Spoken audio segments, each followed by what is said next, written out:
Hello everyone, my name is Riyaz. Welcome to CA Latif's academy. आज हम कुछ इंपॉर्टेंट एमसीक्यूज़ देखेंगे जेके पीएसआई के एग्ज़ाम के लिए जो इंडियन हिस्ट्री में से। तो हम चलते हैं अपने एमसीक्यूज़ की तरफ। फर्स्ट वन जो है, consider the following statement about medieval history events. ठीक है, तो ए पार्ट जो हमारा है वो है Delhi first become capital of a king under Delhi Sultanate kings. Second part है Razia Sultan became the first female ruler of Delhi in 1236। और थर्ड जो है, the foundation of coronation of Razia is founded in Minhaj फर्स्ट सिराज बुक। तो इनमें से कौन सा आपको दिखाना है कि करेक्ट है। ठीक है, तो आप इसमें बताएं, आंसर करें स्क्रीन पास करके। तो मैं आपको इसका आंसर बता देता हूँ। इसका आंसर जो है वो है बी एंड सी। क्यों? रज़िया सुल्तान पहली फीमेल थी और 1236 मैंने आपको पिछले लेक्चर में बताया था, तो ये तो सही है। और foundation of coronation of Razia ये भी सही है, तो बी एंड सी सही हैं। लेकिन ए सही नहीं है। Delhi first become the capital. Delhi ऐसा नहीं है कि दिल्ली पहली बार कैपिटल बनी थी इस दौर में, नहीं, दिल्ली इससे पहले भी तोमार तोमर राजपूत के दौर में भी ये कैपिटल बनी थी। यानी कि अगर दिल्ली फर्स्ट जब कैपिटल बनी है, कब बनी है? जब तोमर राजपूत, मैंने आपको कहा था ना राजपूत स्टेट्स, तो उसमें जो तोमर राजपूत थे उनकी कैपिटल कौन थी? दिल्ली थी। तो ऐसा ये पहला वाला गलत है। अब आप एलिमिनेशन देखो यहाँ पे। फर्स्ट पार्ट अगर आपको पता होगा और बाकी दो नहीं पता होंगे ए, तो आप क्या कर सकते हो? अगर ए आपको पता है, देखो फर्स्ट में भी ए आ गया, तो ये वाला तो हो नहीं सकता क्योंकि इसमें ए है। सेकंड थर्ड वाला इसमें भी ए है, तो ये वाला भी तो हो नहीं सकता। ऑल देखो इसमें भी ए है, तो ये भी तो हो नहीं सकता। आपको ये दो पार्ट ना भी पता हो तो भी आपका आंसर, हाँ, आप आंसर कर सकते हैं। तो ये एलिमिनेशन टेक्निक है जो अक्सर स्टूडेंट अप्लाई करते हैं एग्ज़ाम्स में। तो अगर आपको ऐसा यानी एक पार्ट भी इसमें से पता है तो आप आसानी से इसका आंसर कर सकते हैं। Okay,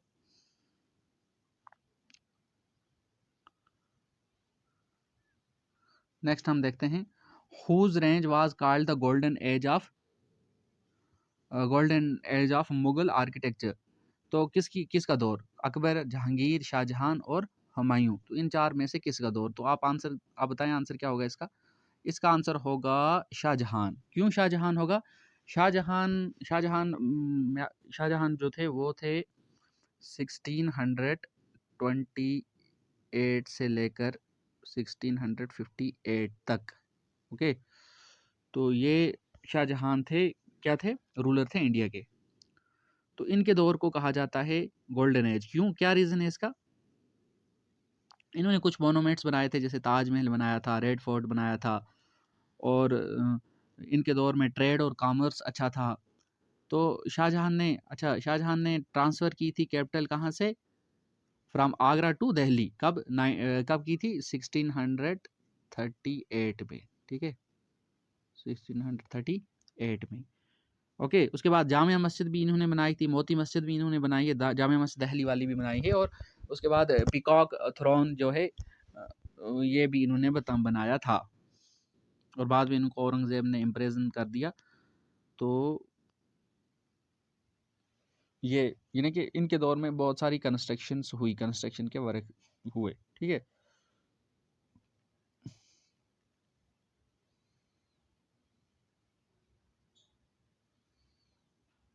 okay okay guys, which of the following is correct about Aurangzeb. अब औरंगजेब के बारे में इसमें से क्या सही है? इसमें से क्या औरंगजेब के बारे में सही है? तो आप बताएं क्या सही है इसमें से? Which sorry, not in which of the following is,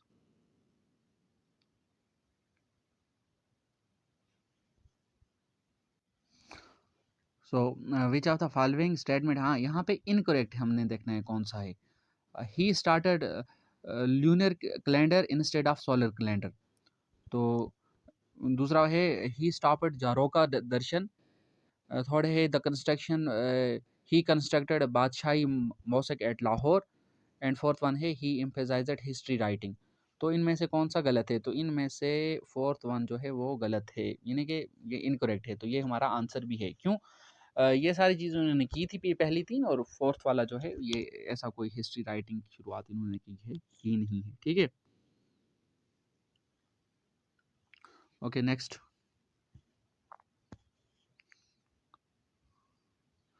तो नेक्स्ट पार्ट जो है वो है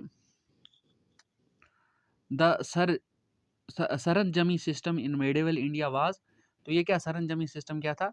रिलीजियस सेक्ट पंजाब का था, लैंड ग्रांट सिस्टम था मराठास के दौर में, मिलिट्री स्ट्रेटेजी थी टीपू सुल्तान की, या रेवेन्यू एडमिनिस्ट्रेशन अंडर मुगल्स। तो इसका आंसर जो है वो है हमारा land grant system under Marathas, ठीक है, लैंड ग्रांट सिस्टम। और ये सरंजमी सिस्टम क्या था? ये जागीर ये जो मराठा थे वो देते थे जागीर, जैसे जैसे मुगलों के दौर में भी ऐसा होता था। जैसे मैंने आपको ये पढ़ाया है इसमें दिल्ली सल्तनत के दौर में कि इक्ता लैंड होती थी, तो उस जैसी ही कुछ ये नाम चेंज करके लगभग ऐसा ही होता था, नॉन हेरिडेटरी थे ये। और ये किसके लिए था? ताकि जिसको ये लैंड दे वो इनको क्या दे? ट्रूपर्स दे, ठीक है। तो ये सिस्टम था लैंड ग्रांट सिस्टम, ठीक है। Okay, Ashta Digyagis is collectively title given to 8 poets in court of which ruler? किस रूलर के दौर में? अब ये हम इसका आंसर देख लेते हैं, उसके बाद मैं आपको एक्सप्लेन करता हूँ। तो इसका आंसर क्या होगा? इसका आंसर है श्री कृष्णा देवा राया, ठीक। अब मैं आपको बताता हूँ ये क्या क्वेश्चन था। आश्ता दिग्याजस जो ये है, ये कलेक्टिवली नेम है, ये कुछ तेलुगु पोइट्स को दिया जाता था, यानी कि आंध्र प्रदेश की साइड से, जहाँ पे तेलुगु लैंग्वेज है, तो इस साइड से। अब ये कहाँ कब था? ये विजय नगाड़ा अम्पायर का के टाइम पे ये चीज़ें थी, जो कि शुरुआत की जो 16 सेंचुरी थी, यानी कि 1509 से लेकर लगभग 1530 या 29 ऐसा कुछ यहाँ तक था। तो इस दौर में ये तेलुगु लिटरेचर के लिए ये पोइट्स को दिया जाता था टाइटल। तो ये इस तरह से ये हमारा आंसर इसका। और देता कौन था? श्री कृष्ण देवा, ठीक है, राया। ओके, नेक्स्ट वन हमारा है मैच द फॉलोइंग। इसमें से हमें देखना है क्या सही कौन से। ये कुछ ट्रैवलर्स हैं जो इंडिया आए हैं इसी इसी दौर में, तो इनको हमने देखना है कि कौन कहाँ कहाँ से आया था।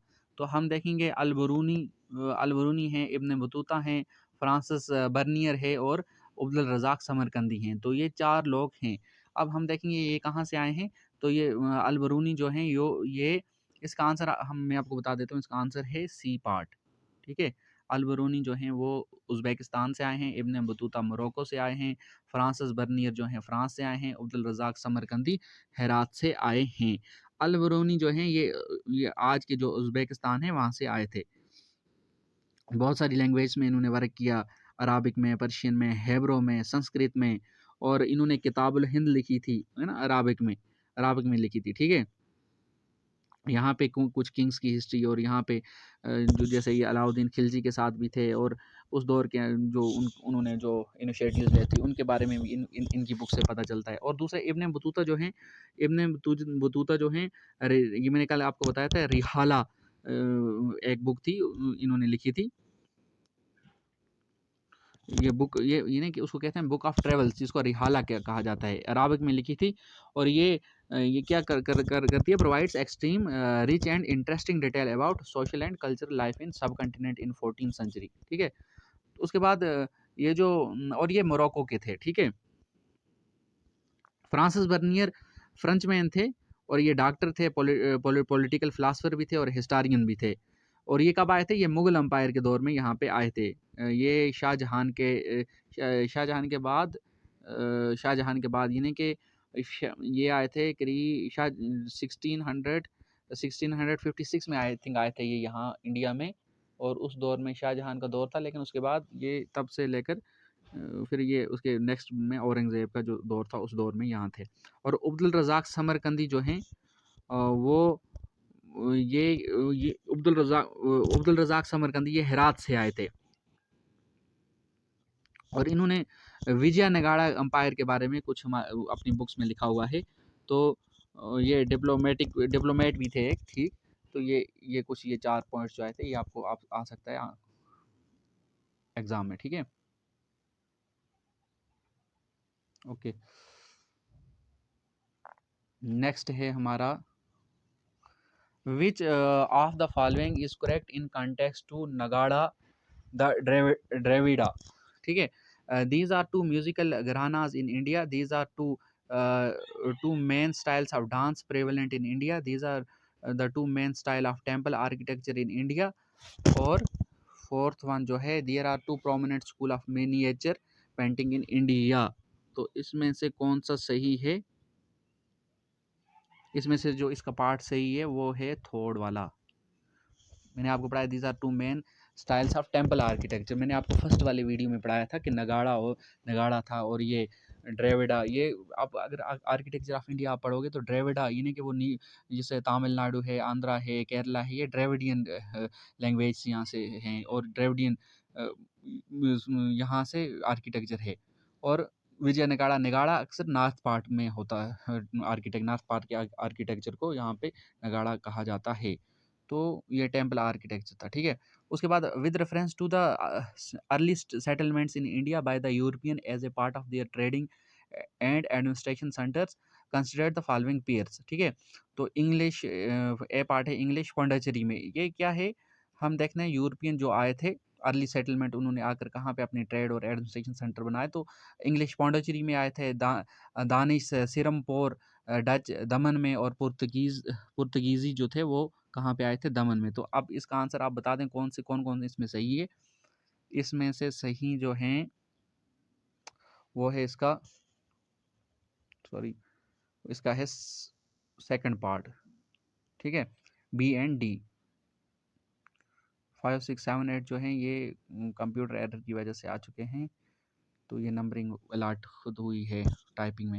ओके, तो ये इसका पार्ट जो है ये बी एंड डी है। कौन कौन सा? दानिश सिरमपुर में थे और डच दमन में थे। बाकी बाकी ये जो थे, बाकी के लोग इंग्लिश जो थे, तो ठीक है।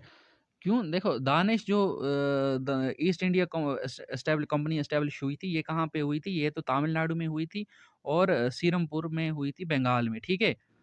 तो सीरमपुर इनका हेडक्वार्टर था, तो ये वाला सही है। पुर्तगीज जो थे, अब पुर्तगीज ने क्या किया था? एस्टेब्लिश इन्होंने अपना ट्रेडिंग सेंटर कहाँ पे? गोवा में, कोचिन में, और दमन एंड दाओ पे। तो ये पुर्तगीज वाला भी क्या है? सही है। और जो दो सही नहीं है, जैसे हम देखते हैं ब्रिटिश ईस्ट इंडिया कंपनी, तो ये शुरू में कहाँ पे हुई थी? ये हुई थी सूरत में। सूरत गुजरात आज हम देखते हैं ना, गुजरात में है ये सूरत, ठीक है। तो ये वाला इसलिए गलत है, सूरत, ये वाला तो गलत है, ठीक। और जो डच थी, ये वाला भी गलत है, डच। तो डच ईस्ट इंडिया, ये कहाँ थे? ये तो यहाँ थी ही नहीं, ये इंडोनेशिया में थी,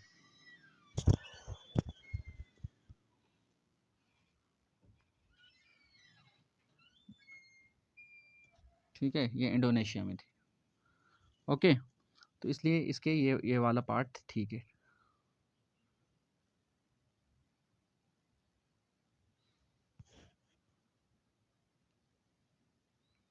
नेक्स्ट हम देखते हैं,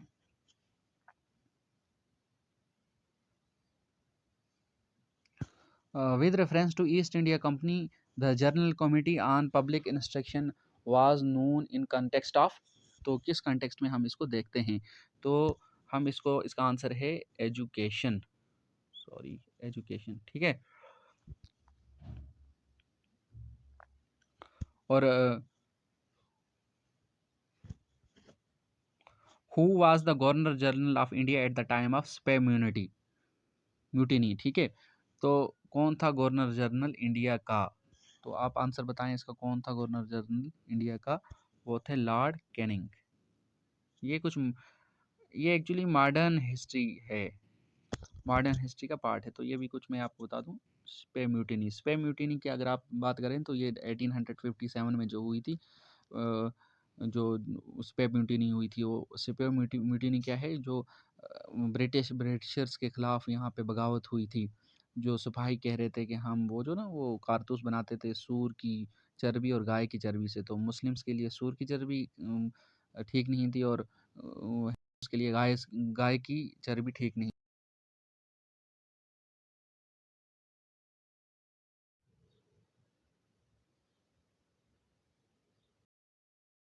ओके, नेक्स्ट है विच of the following is the oldest seat of learning. तो ये इसका क्या आंसर है? ओल्डेस्ट सीट ऑफ लर्निंग जो थी वो टैक्सिला थी, ठीक है, sorry, Taxila. Nalanda university, Vikramshila university थी और उज्जैन भी। लेकिन ये टैक्सिला जो थी ये ओल्डेस्ट है, क्यों? ये एंशिएंट इंडिया में थी, ठीक। The temple known as the seven pagodas had been built by the, किसने बिल्ड किए थे? पलावाज ने ही ये बिल्ड किए थे। Muhammad bin Tughlaq transfer his capital from Delhi to देवगढ़ी विच ही नेम्ड दौलताबाद। मैंने कल बताया था आपको, क्यों क्यों की थी कैपिटल ट्रांसफर? वो Delhi was insecure on account of Mongol invasion. तो हाँ, ये था। देवगिरी वाज सेंट्रली लोकेटेड, बीच में थी। हाँ, दक्कन में है ये, तो जाहिर सी बात है इंडिया का वो सेंट्रल पार्ट आ जाता है। और from Devagiri he wanted to complete the conquest of south. तो ये भी सही है, तो ये तीनों सही हैं और ये हमारा आंसर है इसका, ऑल ऑफ द एबो, ठीक है। नेक्स्ट चलते हैं हम। The ruling dynasty establish India at the instant of Timur. Timur के टाइम पे कौन सी यहाँ पे डायनेस्टी थी?